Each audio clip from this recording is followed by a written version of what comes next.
It's now been 15 days since a group of young boys in Thailand, along with their soccer coach, have been trapped by floodwaters inside a cave.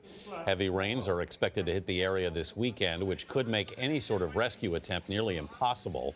Ben Tracy is outside the cave near Chiang Rai. Ben, good morning. Good morning. Those heavy rains would make the flooding inside the cave much worse and could make any sort of rescue attempt nearly impossible. So officials here have been debating whether or not they should quickly try to attempt one, even though that would be incredibly risky.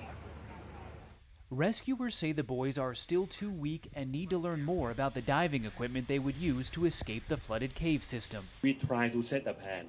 The head of the rescue mission says they will try to wait until there is minimal risk to the boys' lives. But the air inside the cave is now a growing concern. Oxygen levels have dropped to an alarming 15%, so crews have rushed to install a 3-mile-long oxygen tube and have delivered more tanks to the boys' location. They have drained nearly 35 million gallons of water from the cave. It's unclear how much further the water level needs to drop so the boys could safely escape without having to swim underwater. It would be an extremely dangerous journey that already claimed the life of a former Thai Navy SEAL who passed out underwater Friday inside the cave. Another option to rescue the boys is drilling a hole into the mountain, but that could take weeks or months. The trapped soccer players have now written letters to their families, delivered out of the cave by divers. In them, the kids write, "Mom and Dad, don't worry about me. I am fine. We want to eat many foods and go straight home. Teacher, please don't give us too much homework. I love you, Mom and Dad. Don't worry, we are safe." Are you worried about your friends in the cave? Yes.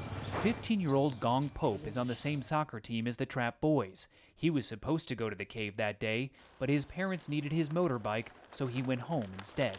I imagine you feel very relieved not to be in there. I also imagine you feel very bad for your friends. He says, "I feel sad and like I abandoned them and should have stopped them from going in the cave." What would you like to say to your friends, your teammates that are inside the cave? He says, "Please come out and play soccer with me again."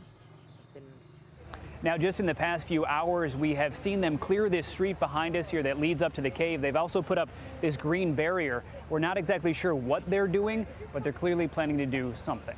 Errol? All right, Ben Tracy, watching everything closely there in Thailand. Thank you. You know, the coach wrote a letter to the parents apologizing for bringing the kids in. Some of the parents wrote back saying, "Don't blame yourself for this." You can just imagine the emotional roller coaster for everyone that's involved. Wonderful for the parents to get those letters, but at the same time, just heartbreaking to, with your kids down there and there's nothing you can do. And it's not over yet. The one thing that's giving me hope is seeing the pictures of them smiling when those first videos came out. It's just remarkable. But the parents need that too. Yeah.